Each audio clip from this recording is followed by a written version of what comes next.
Hello guys, आप सब कैसे हैं। आई होप आप सब ठीक हैं। तो चलिए चलते हैं स्टोरी की ओर। The next mafia queen chapter 13 कड़वी यादें। अब आगे। मान्या सीधे किचन में गई जहां माही काम कर रही थी। मान्या को इतना गुस्से में देख वो घबरा गई, इसलिए वो किचन से जाने लगी। मान्या ने तो माही को देखा ही नहीं था, उसका मूड इतना खराब जो था। माही तो उसके गुस्से से इतना डर गई थी कि वो किचन के कोने में खड़ी हो गई। वो बस मान्या के जाने का वेट कर रही थी। उसे मान्या के सामने नहीं जाना था। मान्या तो बस माया की बातों को याद कर रही थी। उसने अपनी आंखें कस के बंद कर ली। उससे अपनी पुरानी कुछ कड़वी यादें याद आ गई। उसके माइंड में एक वीडियो रिकॉर्ड की तरह कुछ सीन्स दिखाई देने लगा। वे एक हॉस्पिटल में थी। उसकी मॉम उसके पास बैठी हुई थी और मान्या बेड में लेटी हुई थी। उसके मुंह में ऑक्सीजन मास्क लगा था। तभी एक नर्स आई और उसकी मॉम को बाहर जाने को कहा। उसकी मान्या की मॉम मान्या के सर पर एक किस करती है, लेकिन उसके चेहरे पर दर्द साफ दिख रहा था। लेकिन मान्या की मॉम के चेहरे पर एक मुस्कान थी जो अपने दर्द को साफ साफ छुपाने की कोशिश कर रही थी। लेकिन मान्या बहुत ही स्मार्ट थी बचपन से, इसलिए वो समझ जाती है कि उसकी मॉम बहुत परेशान है। लेकिन उसके चेहरे पर ऑक्सीजन मास्क लगा होने के कारण वो कुछ बोल नहीं पा रही थी। मान्या की मॉम भी अपनी बेटी को अच्छे से जानती थी कि वो क्या बोलना चाहती थी। लेकिन तब उस समय उसकी मॉम ने उससे कहा था, वक्त आने में तुम्हें सब समझ आ जाएगा और तुम्हें उस समय लड़ना पड़ेगा उन सब लोगों से जो हमारी बर्बादी के कारण है। तुम्हें लड़ना पड़ेगा मान्या एक क्वीन बनकर।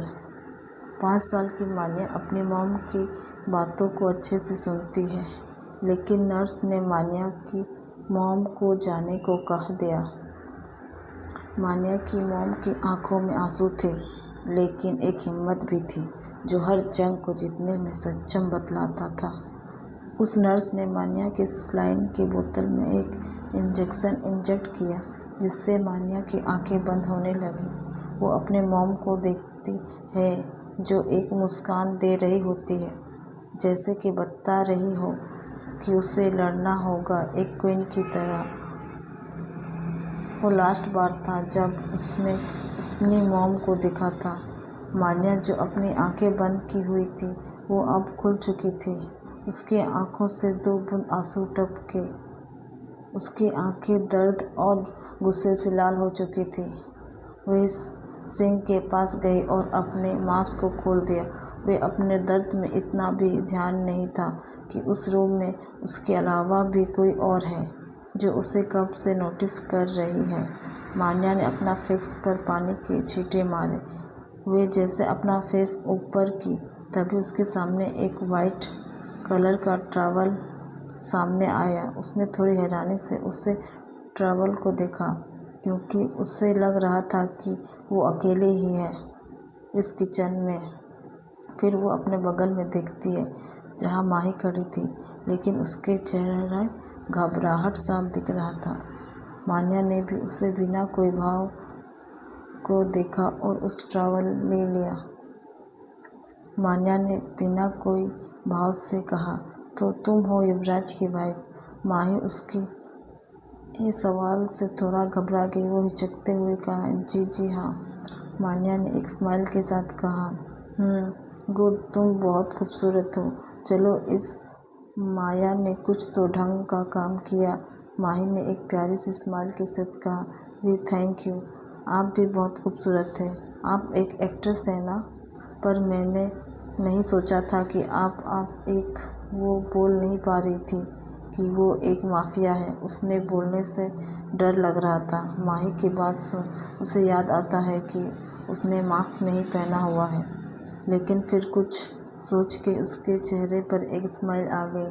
वो बोली कि मैं एक माफिया हूँ। माही ने कुछ नहीं कहा और अपना सर झुका लिया। मान्या को माही की ये आदत बहुत क्यूट लगी। वो उसके बालों में हाथ फेरती है माही को बहुत सुकून फील होता है, जैसे कोई अपना उसे मिल गया। फिर मान्या को याद आता है कि वो क्या कर रही है, इसलिए वो अपना हाथ नीचे कर लेती है। माही ने उसे एक स्माइल दे दी। मान्या ने भी उसके प्यारे से स्माइल देख वो भी स्माइल करती है, जिससे कोई देख रहा होता है। वो कोई और नहीं आरिफ ही था, जो उन दोनों को देख हैरान हो रहा था, क्योंकि मान्या को उसने कभी ऐसे खुश होते हुए नहीं देखा था। लेकिन उसे ज़्यादा हैरानी की बात तो ये थी कि मान्या लगभग पूरी माही जैसे दिख रही थी, जैसे कि दोनों बहनें हों। आरिफ तो उन दोनों को देख हैरान था, लेकिन कुछ सोच के अपने चेहरे पर एक स्माइल लाकर अपने मन में बोला, लगता है अब और भी मज़ा आने वाला है मेरी क्वीन की लाइफ को जानने में। इतना बोल वो हॉल में जाने लगता है, तभी वो किसी से टकरा जाता है। वो गिरते गिरते बचता है। वो दोनों एक दूसरे को देखते हैं। आरिफ सामने देखता है जहाँ युवराज खड़ा हुआ था। उसे देख आरिफ को याद आता है कि वो वही था जिसके शादी में मान्या ने अपनी प्रॉपर्टी ली थी। युवराज ने भी आरिफ को देखा, फिर उसे याद आया कि ये मान्या का हस्बैंड है। आरिफ ने उसे एक घबरा के कहा, सॉरी मैं गलती से आपसे टकरा गया। युवराज ने हैरानी से आरिफ को देखा।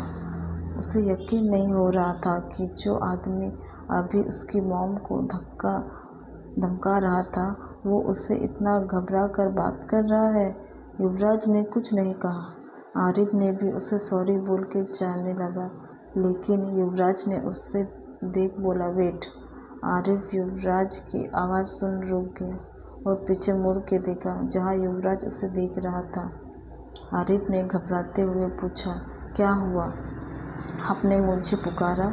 युवराज ने उसको देख पूछा, कौन हो तुम? आरिफ ने कहा, मैं वो। तभी पीछे से एक आवाज़ आई, वो मेरा हस्बैंड है। उन दोनों ने पीछे देखा जहाँ मान्या अपने हाथ बांधे खड़ी अपने मास्क फिर से पहन लिया था। युवराज ने मान्या को बिना भाव से देखा। आरिफ ने भी एक चैन की सांस ली। मान्या ने फिर से कहा, और तुम मेरे हस्बैंड से जितना दूर रहोगे उतना अच्छा होगा तुम्हारे लिए। युवराज को मान्या की बात सुन थोड़ी चिढ़ हुई, लेकिन उसने कुछ नहीं कहा। लेकिन वो बात पलटते हुए बोला, तुम यहाँ क्या कर रही हो? वो इतनी सुबह? मान्या ने एक स्माइल के साथ कहा, मैं तो अपनी शादी की खुशी में तुम सबको लड्डू बांटने आई थी, और तुम्हारी भी तो शादी हो चुकी है, सो मैं यहाँ तुम्हारी वाइफ से मिलने आई थी। सच में तुम्हारी वाइफ खूबसूरत बहुत है। अच्छा हुआ तुमने उस चुड़ैल को छोड़। वैसे क्या नाम था उस चुड़ैल का? त्रिशा। युवराज को मान्या की बात सुन बहुत गुस्सा आया। वो बोला, अपनी बकवास बंद करो और त्रिशा के बारे में कुछ मत बोलना। और हाँ, वो लड़की मेरी वाइफ नहीं है, समझी तुम? मान्या ने हंसते हुए कहा, क्या तुम अभी भी उस चुड़ैल से प्यार करते हो, इतनी खूबसूरत वाइफ के होते हुए भी? युवराज ने उसे कुछ नहीं कहा, लेकिन उसमें मान्या की बात सुनकर बहुत गुस्सा आ रहा था। वो बोला, इससे तुमसे कोई मतलब नहीं होना चाहिए। मान्या ने भी उसे कुछ नहीं कहा, लेकिन किचन के शेल्फ के पीछे खड़ी माही युवराज की बात सुन अपना दिल 1000 टुकड़ों में टूट गया। इसका मतलब था कि युवराज किसी और से प्यार करता है। ये सोच सोच के उसका दिल में दर्द हो रहा था। फिर उसके चेहरे पर एक दर्द भरी स्माइल आ गई। वो भी क्या सोच रही थी? वो कैसे इस अनचाहे शादी से उम्मीद कर सकती थी? फिर उसने युवराज को देखा, जो गुस्से से मान्या को देख रहा। उसे देख माही को लगा कि वो सच में अपनी गर्लफ्रेंड से बहुत प्यार करता है, इसलिए तो वो अपने गर्लफ्रेंड के बारे में कुछ गलत नहीं सुन सकता था। वो ये सब सोच रही थी। उसका फिर यह ध्यान टूटा जब उसने देखा कि युवराज मान्या से बहस करने के बाद उसी तरफ आ रहा होता है। वो जल्दी से वहीं छुप गई। लेकिन तभी युवराज को किसी ने पुकारा। वो माया थी। माया ने कहा, युवी। युवराज जो किचन में पानी पीने जा रहा था वो रुक गया और पीछे मुड़ गया। माया बहुत घबराई हुई खड़ी थी, लेकिन युवराज को अपने मॉम की घबराई हुई चेहरे से कोई मतलब नहीं था। वो रूखेपन से बोला, हाँ जी मॉम, क्या बात है, आपने क्यों बुलाया? माया को अपने बेटे से ऐसे रूखेपन से बोलने पर बहुत गुस्सा आया। वो बोले, युवी, ये क्या तरीका है अपनी मॉम से बात करने का? युवराज ने भी उसी टोन में कहा, जो आपने मेरे साथ किया है ना, उसके बाद आपको लगता है कि मैं आपसे अच्छे से बात करूँगा? माया ने फिर शांति से लेकिन अपने आँखों में पछतावा लाते हुए कहा, बेटा, तुम मुझसे अभी भी नाराज़ हो। मैं मानती हूँ कि मैंने तुम्हारी शादी ज़बरदस्ती करवा दी, लेकिन मैं भी क्या करती, मेरे पास टाइम ही नहीं था, क्योंकि मुझे तुम्हारी सारी प्रॉपर्टी तुम्हारे नाम करनी थी। मान्या की पूरी बात कंप्लीट होने से पहले ही युवराज बोला, मान्या की प्रॉपर्टी मेरी नहीं। माया को युवराज की बात सुन बहुत गुस्सा आता है। वो बोले, क्या बकवास कर रहे हो तुम? युवराज ने कहा, सही कह रहा हूँ, वो मान्या की प्रॉपर्टी है, मेरी नहीं। वो कभी मेरी प्रॉपर्टी नहीं थी, ना कभी होगी। माया को अपने बेटे के मुंह से ये सब सुनने की उम्मीद नहीं थी। जो बेटा कल तक उसकी सब बात मानता था, वो खुद उससे जवान लड़ा रहा था। लेकिन माया को अपने युवराज को अपनी साइड जैसे भी करना था, इसलिए वो बोले, युवी बेटा, तुम जो कह रहे हो वो सही कह रहे हो, लेकिन बेटा, ये तुम्हारे पापा की प्रॉपर्टी है और तुम उनके बेटे हो, तो तुम इस हिसाब से तुम्हारा भी हक बनता है इस प्रॉपर्टी पर। लेकिन युवराज ने माया की बात को नकारते हुए बोला, ओह प्लीज़ मॉम, वो मेरे असली डैड नहीं थे और ना कभी होंगे, इसलिए मुझे उनकी प्रॉपर्टी में कोई इंटरेस्ट नहीं है। वो तो आप थी जो इस प्रॉपर्टी को लेने के लिए पागल हो रही थी, इसलिए मैंने आपका साथ दिया और कर ली शादी एक अनजान लड़की से। दे दी मैंने अपनी कुर्बानी आपके बेटे होने का। लेकिन अब आप मुझसे कोई उम्मीद मत रखिएगा कि मैं आपकी अब कोई बात मानूंगा। और हाँ, मैं ये शादी को भी नहीं मानता, समझी आप? तो मुझे इसलिए फोर्स मत करिएगा। माया तो युवराज की बात सुन शॉक्ड हो रही थी। उन्हें यकीन नहीं हो रहा था उनका बेटा एक दिन में ही उसकी सारी बातें नकारने लगा। वे रोने की एक्टिंग करते हुए बोली, युवी, तुम मुझसे ऐसे बात करोगे अपने मॉम से? मैंने तो सिर्फ तुम्हारे लिए ये सब किया था, लेकिन तुम तो मुझे ही दोष दे रहे हो। युवराज अपनी मॉम की एक्टिंग अच्छे से समझ रहा था। वो उसके नाटक सच नहीं मानने वाला। वो एक कड़वी मुस्कान लाते हुए बोला, क्या कहा आपने मेरे लिए? वो सब आपने अपने लिए किया था, ना कि मेरे लिए। सो प्लीज मुझे इस सब में मत घसीटिए। आपकी लड़ाई मान्या से है और इस लड़ाई में मैं आपके बिल्कुल साथ नहीं हूँ। माया को तो जैसे शौक लग गया था युवराज की बातों से। वो बोली, युवी बेटा, तुम मुझे ऐसे अकेले छोड़ के नहीं जा सकते हो। तुम मेरे एक ही सहारे हो।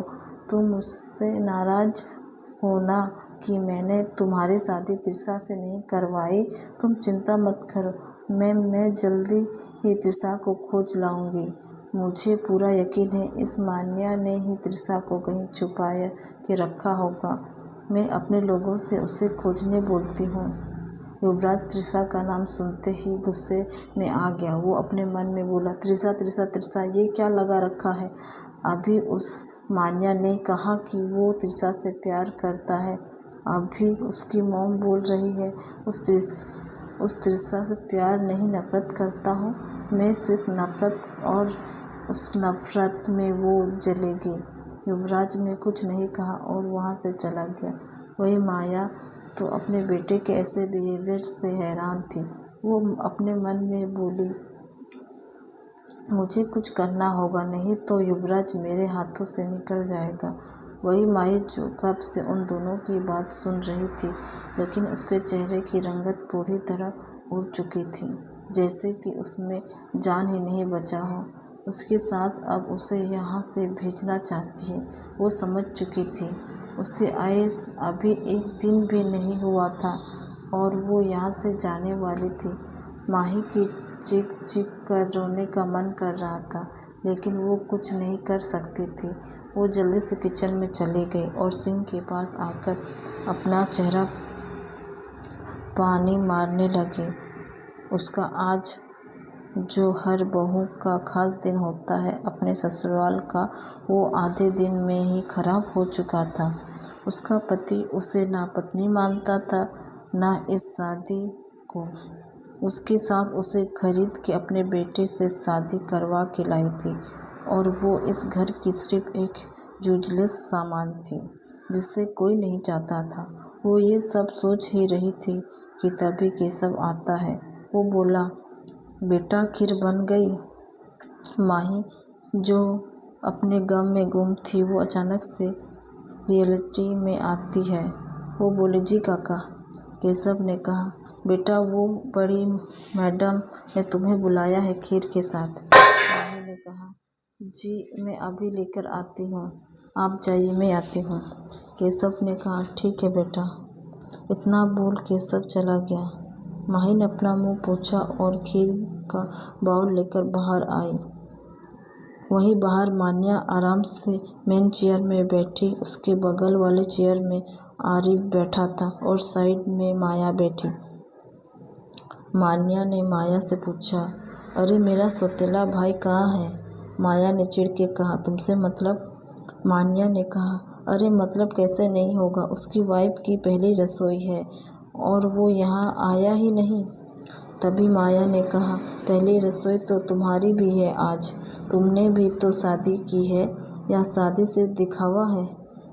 मान्या ने हंसते हुए कहा, तुम्हें मेरी बहुत चिंता है, लगता है बहुत खाली टाइम है तुम्हारे पास, पर ये खाली टाइम अपने बेटे पर खर्च करो, मुझ पे नहीं। पता चला कहीं वो तुम्हारे हाथ से ना निकल जाए। माया को मान्या की बात सुन अभी थोड़ी देर पहले युवराज और उसकी बातें याद आई। वो तो सोच के डर गई थी, अगर उसका बेटा उसका साथ नहीं देगा तो वो इस प्रॉपर्टी को हासिल भी नहीं कर पाएगी। तभी उसे युवराज आता हुआ दिखाई दिया। वो खुश हो गई। वो मान्या से बोली, मेरा बेटा मेरी हर बात मानता है, लो देखो वो यहाँ भी आ गया।